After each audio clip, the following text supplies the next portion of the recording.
Welcome to my channel Ankas kitchen. आज आम देखा माँ को बनाऊँ आस चल माँ माँ कौन बनाउछ आज बनाऊँगी को मूला फुला थुआइछि मूला पूरी।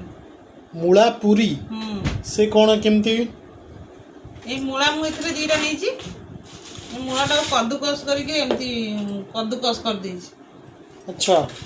कद्दूकस करके आधे लुण गोले की थोई देइछि। थोई देले तार जो कसापण जो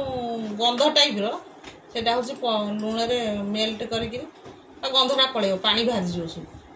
पानी कद्दूकस करके आको भिजेकी थोइछि लुण टिके गोलेकी ता देख केते पानी बाहर तापर मुठी अटा नहीं 250-300 ग्राम अटा नहीं अटारे लुण टे पकई धनिया पत्र पकई ठीक अच्छे पकई पकेला पर एथरे टे तेल देकी आको खास्ता टाइप रो करिया पड़ियो टे 5 मिनिट मसाज करिया पड़ियो खास्ता टाइप खास्ता पाग करिया पड़ियो हे गला हेला पर आगु चुपुटी के भलाई पकिया मूलाटा ओके पूरा पानी बाहर कर दे एटा सिजा है कंचा मूला कद्दूकस कर नहीं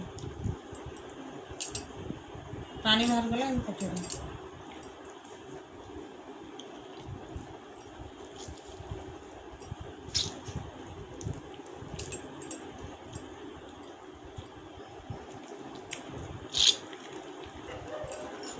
चिली पाउडर कंचा लंका जो सब पकई पारे ना चिली पाउडर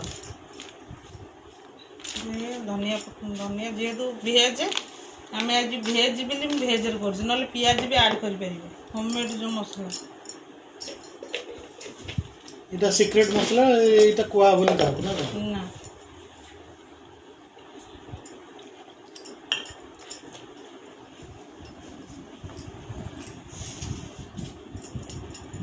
आज अदा टिके नहीं अदा टे पकड़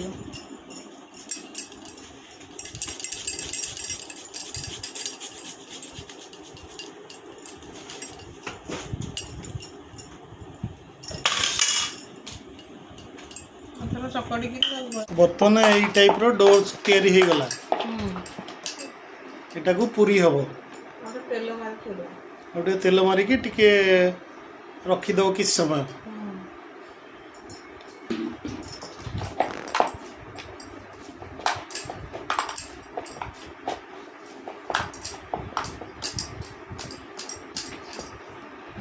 तो बर्तमान यहाँ पूरी बेला हो जाइए से जो डो प्रस्तुत होता से पूरी बेला हो जाए हाँ तो बर्तमान आम यहाँ देखो तेल गरम हो जाए पूरीटा को छाणीबा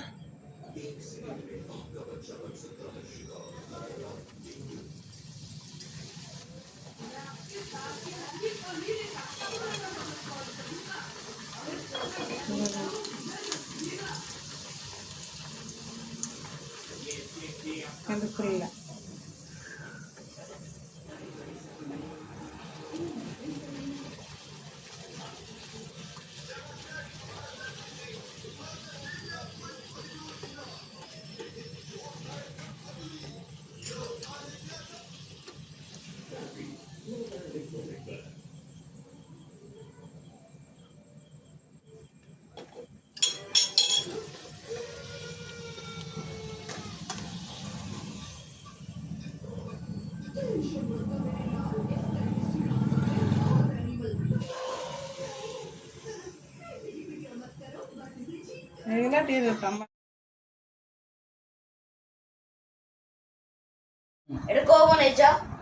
कौन खाई देखुना एटा कौन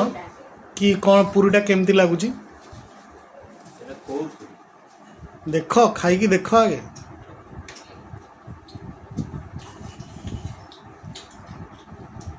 ये कौन नॉर्मल पूरी ना आधा कौन पड़ी कहलो